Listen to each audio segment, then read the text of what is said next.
What's going on, everybody? Welcome to another episode of Mr. Coker's Neighborhood. And I'm here with my friend, Mr. Vince Kelvin. And thank you, Vince, for coming on and doing this with me. How's your day? Amazing. It started very early, and a chunk of my days. Currently, I'm conducting an experiment. The new decade is coming, and I want to enter it from a completely new perspective. So I woke up super early this morning, my eyes open, 3 a.m. Not that anyone would have to do that, it's just a personal thing. 3 a.m. and then I do those power naps, so it gives me the sense of like 3 days in one. So this is my second day so far today.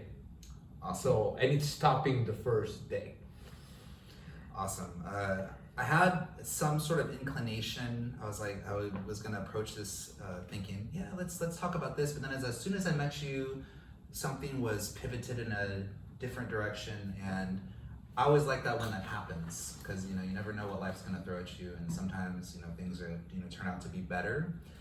So I mean, if you could tell everybody that's new to the channel, because I actually do have a new audience now. I've been pretty much putting my foot into different circles. So this is like a new introduction, because people have known me for what I've done before, but we're here in the now. And so this is like a new introduction. So tell us a little bit about you, Vince.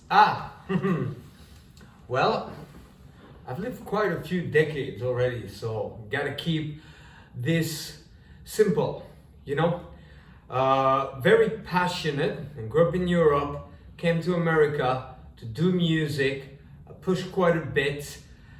The mindsets, because that's the core of whatever we might be doing. I went to pretty much all the best music schools on the planet. Berklee College of Music, Musician Institute of Technology, Grove School of Music. And the chops were there, the desire was there, and I've seen thousands. And yet the mindset came short a little bit, because when we have a goal, if we think big, we gotta watch out, because we are not surrounded by millionaires, for example, all the time. The majority of the people that we're around most of the time are not living the dreams that we want to dream. So I had a great career in music, but it came short because I had chronic tendinitis. I also hit a really intense rock bottom, and then it drew me towards the field of self-improvement. I really dived in. I loved it. Worked with Tony Robbins. I received a leadership award from Tony Robbins. I went into hypnosis. I received the award of Best Hypnotist of the Year in 1997. And in a way where I never would have expected that. I was teaching a lot of self-improvement classes and public speaking and improvisation and so on. More and more of my clients came from what was starting at the time, which was the seduction community, the game. And that became my specialty, always with an inclination for the spiritual and many other passions. It led to being on all major networks, BBC, CNN, Sky TV, CBC Television, UK Channel 4, a lot of press came from it, NBC, Steve Harvey, and then all sorts of wonderful things, some of them through you as well. I was in the movie An Hour to Kill, did 4 or 5 independent movies, and I feel like it's barely the beginning. And I'm a true artist, I love interior decoration. I was a tattoo artist also at some point. So it's all about the art and refining. So. Awesome. Yeah, that's really good. This is my first time in your new place, and I've seen the previous places. But when I walked in here, I was really flooded with all of this inspiration in terms of decorativeness. You guys will get a good look about it, but there's just so many different frequencies that complement each other, and it really hit me to to create something of my own with my own frequencies. So it's a really great collaborative landscape of that. how do you choose, or what makes you decide that this is going to go here or this is going to go there? How do you decorate? It's a process that evolved throughout the years. I always had a passion for it, and I always also had to pay quite a high security deposit afterwards. Right. Each time that I move. But I don't know if you're familiar with the Hawaiian practice of Ho'oponopono. And not in this place. It started in the place that I was in the same building just before this. I started to let the objects tell me where they want to be. Now, it's nothing that bizarre. The object don't speak to me, but I get a sense. I go, "And where would you like to be?" And I pause for a second and I get a sense of where it wants to be. And I love the idea. I call it butterfly art, to have a duplicate on what you have on one side, kind of match it on the other side. Very, very cool. So as far as what's happening now, and you talked about the new decade, and I loved, I saw a podcast that you did with AZD recently talking about the new decade, and it puts things in perspective, because a lot of times, even for myself, I'm a millennial, we don't really think in terms of decades. We have a tendency of thinking things of more of instant gratification. So being that you're a pioneer, what is your perspective in dealing with the next 10 years and the 10 years after that? What are some realizations that you've had recently? Well, first, it's normal that you don't really think in decade. I don't think it has to do with being a millennial. I think it has to do that it takes at least 3 decades to start to think in terms of decades, Yeah. Because at some point, here's what happens. And yet, I think that every new generation has an edge and an opportunity. And it's very easy for history to repeat itself. But at the same time, there's that opportunity to not only outperform at the level of technology or different field, to outperform at the level of the mindset, the core thinking, and especially how long it takes to have a realization. There's a quickening with everything in life. And I suspect that in the next decade, there's going to be a quickening at the level of realizations, And whether it's in seduction, where oftentimes younger women gravitate towards older men, but not necessarily because of their looks, sometimes because of their achievement and means, mainly because there's a sense of certainty. So one of the key would be, if a guy can be 20 and kind of embrace the kind of realization that would only come later in life, or in any industry that we're in, to embrace that. And those realizations are inevitable. If you look at 3 decades past, or 4 or 5, you start to recognize that for all of us, it tends to kind of remain the same. First, there's an aspect of life that just is. If you look back at the past 10 years, however we measure, 5 years or one past year, with an open mind, okay? It's a blend of amazing moments, opportunities, close but not quite, and moments of deep desperation, and a couple of personal matters that either were very severe or appeared severe at the time.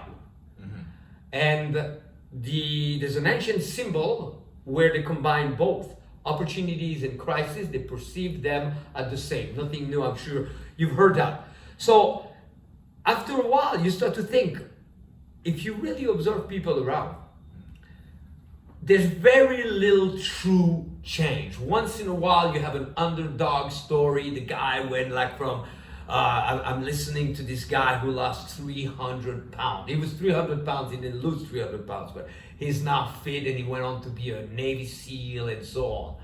But usually, if a guy is used to make 100,000 a year, the odds of him making $1 million next year, to go from 100,000 to $1 million, are pretty low. People tend to, wherever they're at, they get comfortable, we get comfortable, and it remains a little bit of the same. And there's moments when we push, we hope, and then it comes short, and then we get frustrated.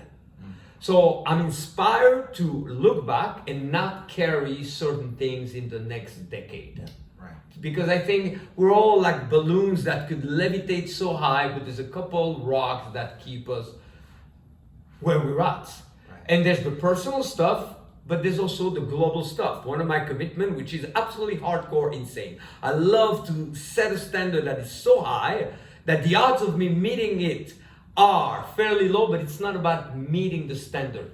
It's about operating from a new lighthouse, so to speak, or a guiding point that is so high that everything that was in the way becomes obvious. So I decided I'm not carrying the practice of complaining in the new decade. Because if I look back, it's never really a matter of capacity.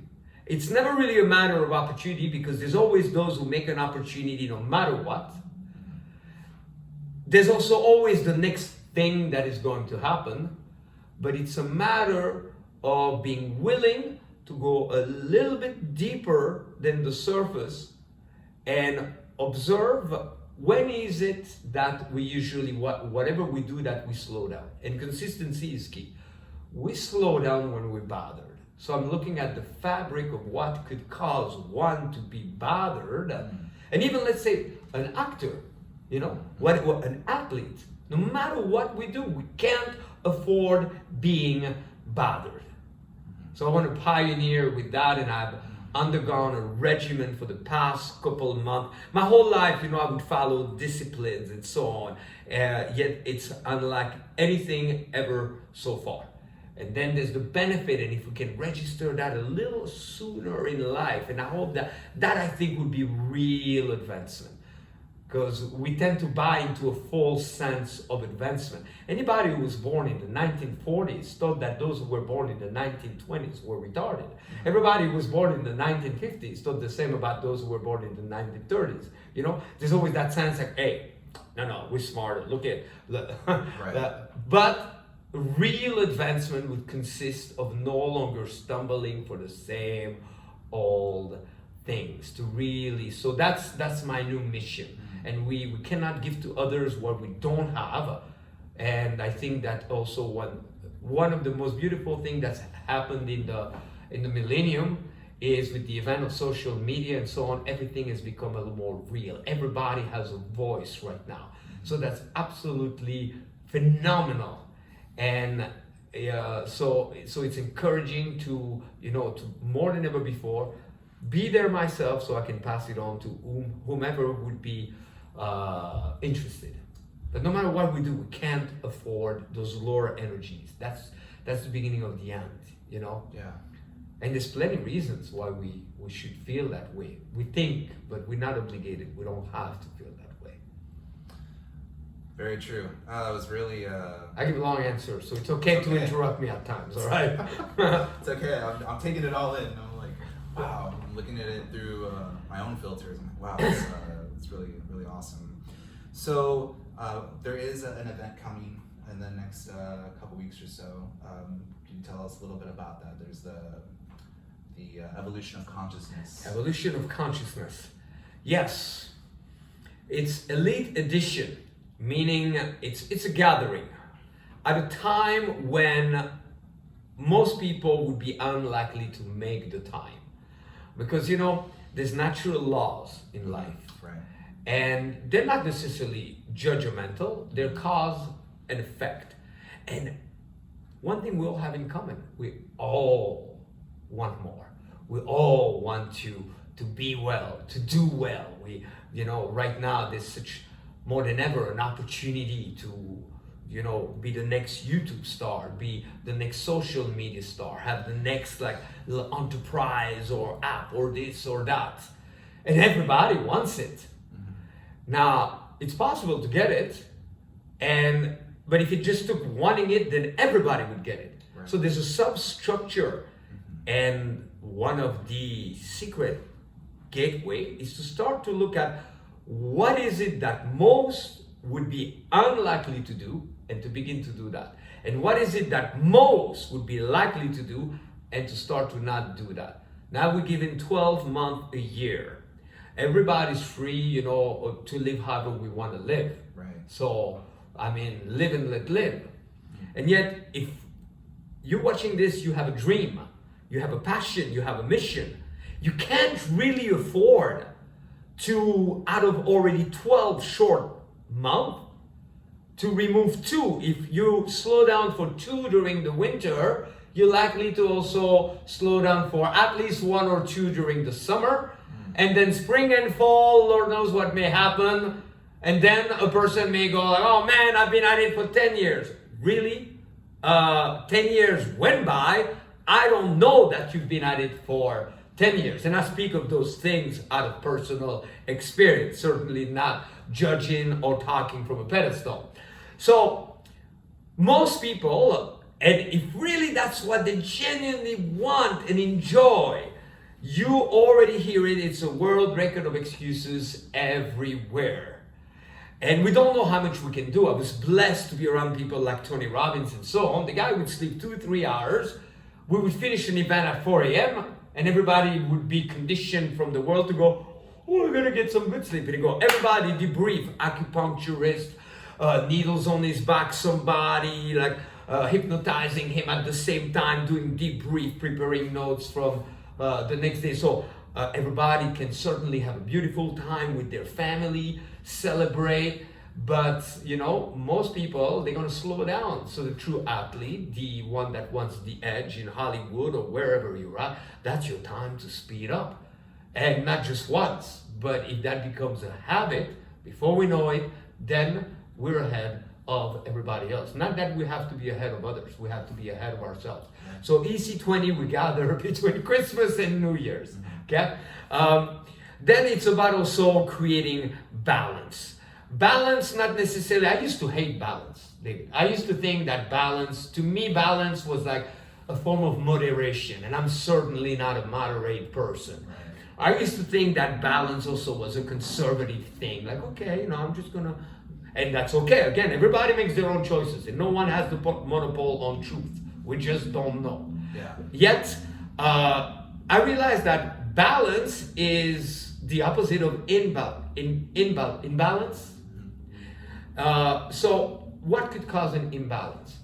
If we go hardcore in one direction, but we omit, you know, the other towers of the castle, so to speak. So I've had times, for example, I would, in music school, I would be ready for the test, but I would show up and I felt maybe a little spiritually drained, or maybe socially, I felt a little lonely, or maybe I was just so focused on it that I didn't nourish and nurture my body. So there, it's to encourage people to understand that no matter what your specialty is, and usually top in any field understands that, you know, few would be those who would go to a movie set with no other preparation than the preparation for the movie. It usually includes nourishing the body, being optimal with the mindset and everything. So we're gathering with all my top colleagues from all around the world, you know. We're talking about spirituality, business, being an entrepreneur, social, seduction, and the template that we follow, which is very efficient. One, it's an acceleration. You've been at some of the event. You know how the rhythm, suddenly we feel like we've done in 3 days what most people would maybe not even do in a month. Relocation. Suddenly, we got 10 minutes, come on. We're going to the penthouse. We got 15 minutes. Let's go to do some breath work at a little sanctuary. And that is designed to help people, because if we only do what we do, we may not know how much more we can do. So I think it's essential to constantly go for an acceleration. There's also an elevation of consciousness. The thoughts that I currently have won't be enough for where I'm going. Right. So there's got to be an elevation. Right. There, we got to pick the mind of the people that are already there. Everybody wants to be a millionaire. Brian Casella can go check mark. Yeah. You know, so many guys would fantasize. They probably don't even know that it's possible. But would fantasize to have 5 girlfriends that are totally into the guy and so on. Women watching this, you may be like, what are they talking about? But AZD, check mark. And then if we're really smart, wherever, it was Tony Robbins who said success leaves clues. So where, even if a person would say, well, I wouldn't want 5 girlfriends, or I don't care about $1 million, the same level of thinking is probably going to get you what you want, but you know what you want. So the third aspect is we re-enter each new year, and we don't realize that there's never a little break in life. We don't monetarily for 2 months, we can do a little sabbatical, stay at home, but we don't escape our bodies. Right. The same body that was an infant body and then a teenager and so on. We don't momentarily go to another planet. Okay, check in with yourself. How you been doing? Everything good? You feel you're following through with your life mission? No. So we're about to re-enter the new year, and it's that frenzy. Right. So what are the odds? For a long time I wanted to do it on my own, but it's not easy to do it on your own. To sit down for 3 days and kind of review, redesign, decide. So that's called EC20, Decade of Dream. It's in Hollywood, Dreams. And that's about the event. You've asked me, so. I love that. And my foot's going numb here. It's all good. You've said things that have helped put things in perspective more in terms of the decade and the collective as a whole with the culture today. And I've noticed this, and I'm glad to be speaking on this, but it seems that the last 2-3 years, it's been a lot of communication on social media with just complaining about finding what's wrong and what's wrong and what's wrong, and really no plan of action. And what you say ties into that insight that I just received about what can be possible going forward. Really having a plan of action, because a lot of the people that you've seen that have talked about change and revolutionizing things for the greater good, just by only seeing them complain. When you look at them today and see where they started a year ago or 2 years ago, it's like they're nowhere to be seen. And just kind of what's interesting for I didn't mean to interrupt. Okay, I should let you finish your train of thought. What else were you going to say? Actually, that's pretty much okay. what I wanted to say. Here's what's interesting with the complaining. First, I think that everything can be a plus and a minus. Okay, we've seen it with television, we've seen it with everything. So social media is wonderful, but it's important that we kind of take charge of it. Yeah. And that we find in it a purpose.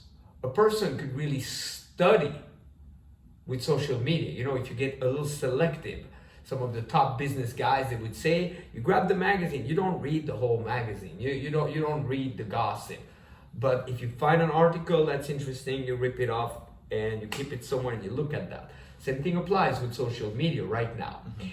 So for some it's a plus if you really work it. There's so many resources, there's so much wisdom, there's so much access. For others, it's no different than binging on television, like when the statistic was most American or people in the world watch way too much TV. Right. Okay? You should be the movie, not watch the movie. Watching a movie can be a great source of inspiration. I mean, you make your own choices. So, and then it's also important because we start to all put on a facade. We want to look good in the world. In my line of work, what's been amazing, I'm nearing 3 decades of one-on-one interaction. Plus, before that, I was teaching music and I was a tattoo artist. So I'm granted the gift and the benefit every day to sit with people, and in a way where it's kept completely private on my side. They open up their heart, they open up their life. I see their shadow side. Right. And here's what's fascinating. Everybody, some days I may do like 10 hours of sessions on the phone or in person. It's quite amusing because at the end of the day, I look back at 2 things. Everybody said, well, for me, it's a little bit different because we're all under the impression that what's going on within us, it's just us. Right. And it's important that we realize that everybody, we're all going through the same thing. Yeah. image in the world is pretty awesome, okay? And yet that needs to explode so we can really communicate at a much deeper level. Now, if we're in between, here's the final thing I say about that. I don't know, like I said, I give long answers. That's but okay. they're rich. This is great So, stuff. It's great stuff. Then, there's also, I dealt with a world record of haters in my life. Yeah. And I'm pretty certain that somebody's gonna make a little comment with this video. If they don't, I'm probably gonna go, oh, Vince, you need to go back to the drawing board. There's not one person that hated on you.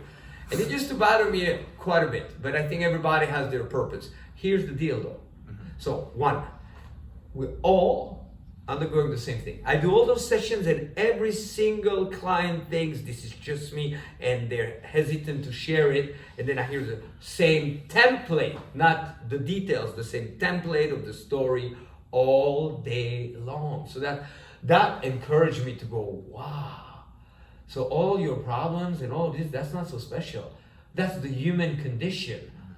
But then we try to disguise the human condition into pretense and there's nothing wrong with anything, but it can be a little bit more solid. Here's the fascinating, more recent discovery. For some, it's not new. For me, I heard of that, but I'm diving in right now. Okay. Eventually, there's chemistry going on within. Right. Biochemistry. Bio means it's not 100% immediately toxic to the body. Through time, it's probably part or maybe even the cause of all disease. So what we got to understand is that if, let's say, we're not doing much, the biochemistry of how you doing, I'm okay. The biochemistry of I'm a little bored, how was your day? It was good. Yeah, it was all right. That biochemistry is not one that's very intense. It'd be like a wine cooler for those who drink. Now, chemistry, we become addicted to it and we want to reproduce it. So there's two things to understand. Right. What would be at the level of biochemistry, because we crave more intense. It's like a meal that's not so nourishing. It's like for people who like to have a buzz that's not so strong, but that's a terrible example. Now, what's a little more intense than biochemistry of that's okay? Depression and anger or hatred. Right. So we go to those two places thinking that it's an external situation that was the trigger, when it's an internal craving, because we crave a denser, richer biochemical experience. And when are we going to get it?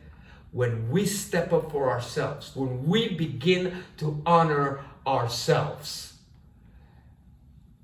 And whatever it might be for us. So I wish for everybody watching this that in the new decade, you start to really honor yourself like never before. You follow your heart, you follow your passion, because in that moment we'll also be a lot less concerned about others. And then that's the end of the complaining, because ultimately we complain because we're not fully satisfied and we go in circles. So understand that. Okay, it's inevitable, it's biochemistry, it's beyond our conscious awareness. So if we don't challenge ourselves, really constantly refine ourselves and evolve, so we have that surge of like, oh, wow, I'm growing, this is something amazing is about to happen.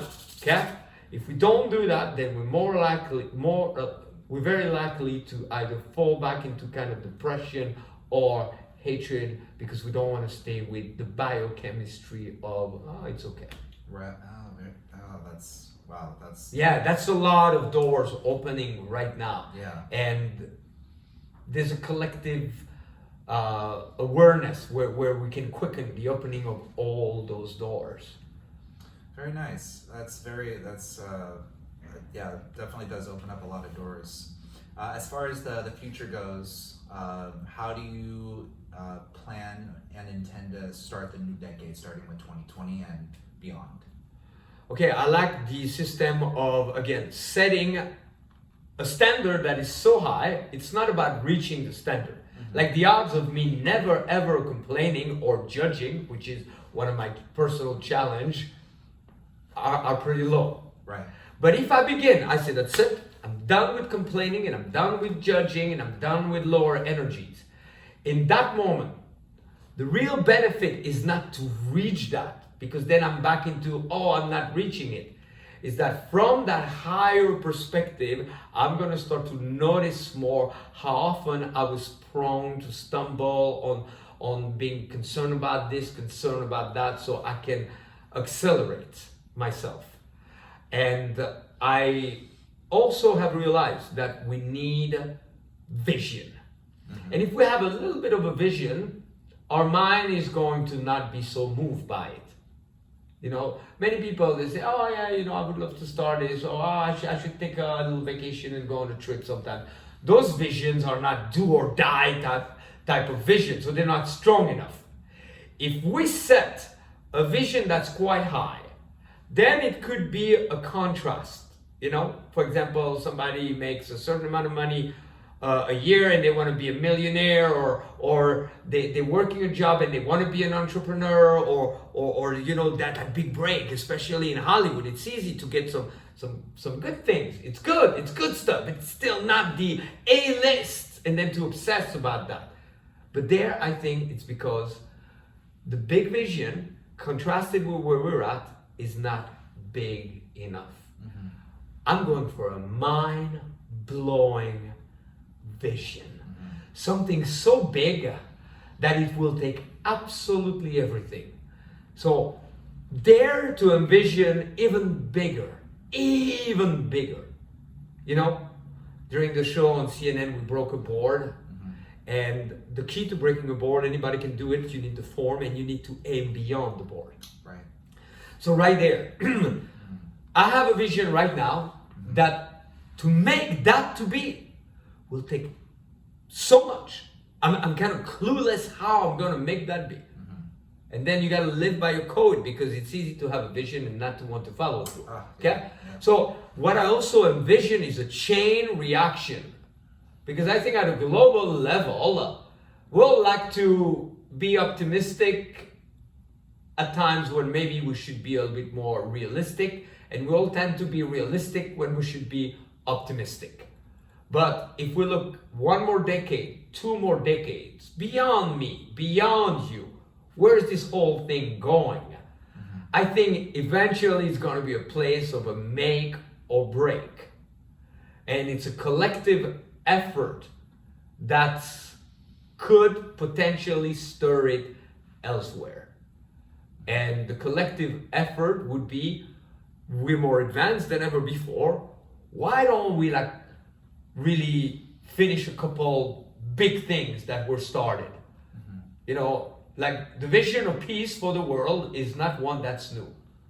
But I think we're better positioned for that to be than ever before. The vision of the end of all discrimination. And you know, when you have pink hair, you realize we still got a way to go. And then everybody has pink hair, so then there's the next thing. Right. But the worst form of discrimination is self-discrimination. And that we don't realize we're at war with it most of the time, and we discriminate ourselves so much. Here's a good example. Do a little study. Notice how rapidly you are going to feel like you're not okay, you're not doing okay, or you're not enough for something. That's self-discrimination. So I envision, you know, to just, in my own ways, because we can't also think that, oh, I'm here to change the world or save the world. But I think it's a good time to accelerate. And I get used to also see people fast change, you know. Yeah. Comes a time when it's about passing it on. So I get very excited for that. But the best way is to do as much as we can where we're at, right here, right now. I believe in templates. Mm-hmm. I say that as a conclusion, okay? But if, let's say, I look around and I go, that's great, that's good, that's not so good. Discernment is important, okay? Right. You don't want to leave your wallet open in front of a criminal too long. And you don't want to hang out late at night in a back alley as metaphors, because nobody would really do that. But it's important to have discernment. But that constant, good, bad, and so on, if we project that onto the world, it's because we're doing that inside. And what we do outside, we will do it inside. So if we have a template of a day where we do okay and then we'll bother and so on, that's gonna you can cold read a person's next decade if you observe them for one day. So make it count today. That's sounds amazing. Yeah, the self-discrimination terminology really hit home with me in terms of, you know, everything that's happening in the world and with myself and everyone. Yeah, I just want to say thank you, Vince, for doing this with me. I really do appreciate you as a person. I appreciate your soul. Actually, I think you're one of the most beautiful people that I know, and I appreciate your existence 100%. For those who want to find you, where can they find you on social media and your website? Well, the convention EC20. There's a link to it, but I don't know it by heart. It's okay. In the description, if you put it, and then I'm Vince Kelvin, so YouTube Vince Kelvin, social media Vince Kelvin. I will shock you though.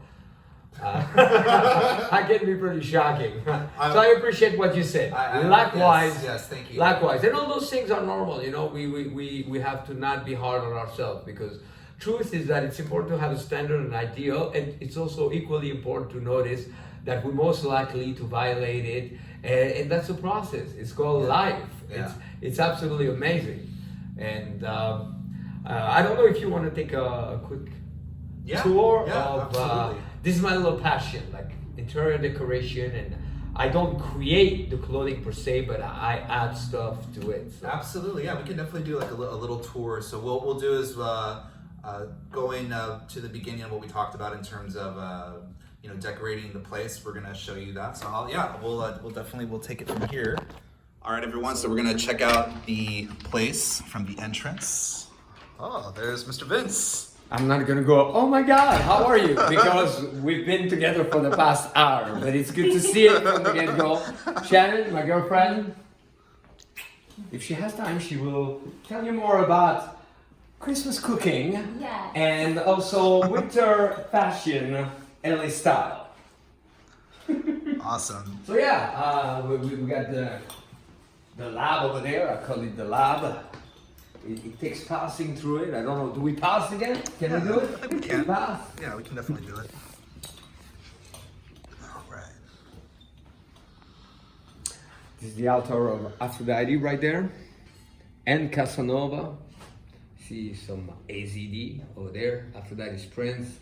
The online program. This desk called me. I obsessed about it until it was in my possession. This is me in a rockabilly band when I was in my. I'm gonna have to get a close look at that. Teens. Oh, that is awesome. That is. Oh wow, that's money right there, Vince. Very, very nice. And then of course prior GSLR, the work of Ali Akbar. I had one piece of him in the closet over there. Casanova, PUA Summit, that was in 2009. Australia, the show with Lisa Ling. Yeah. And we'll pass again.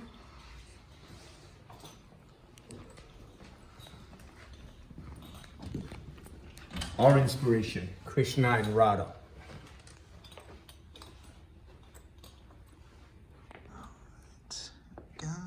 A merry-go-round? I have to get a wider view of this. There we go. Just so people can see. There we go. So yes, that is the infamous. Let's do a demo. Yeah. Christmas dance together.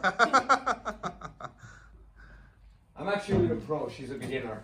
Yes. Yeah, she's taking lessons from me. Everything I learn is from him. No, I use it to stretch. Got a turntable not too long ago. This is the scary stuff. Don't show it. Right on.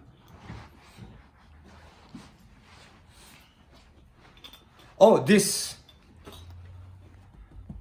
was the original sofa at the Hustler store in Hollywood.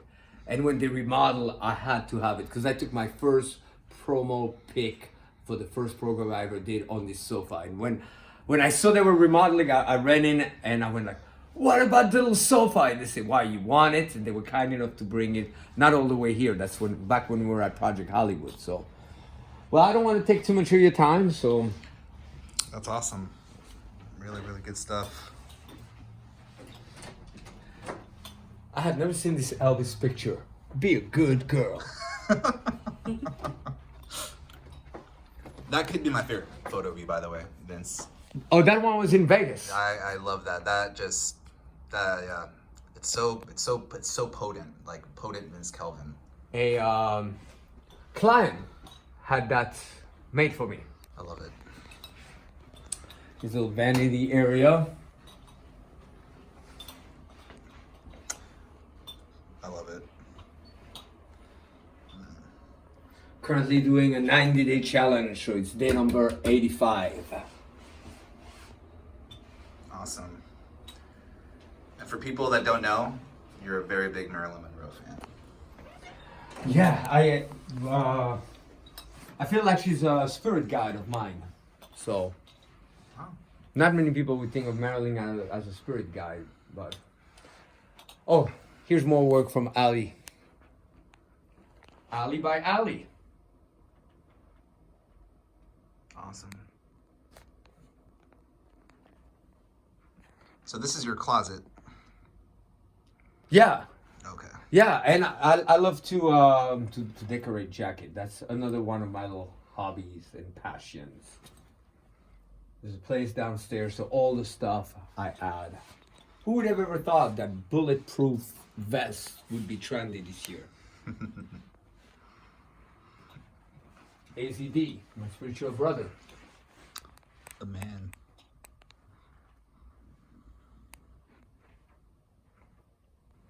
I just got this new one in London. I'm clothing crazy in London. Look at this one.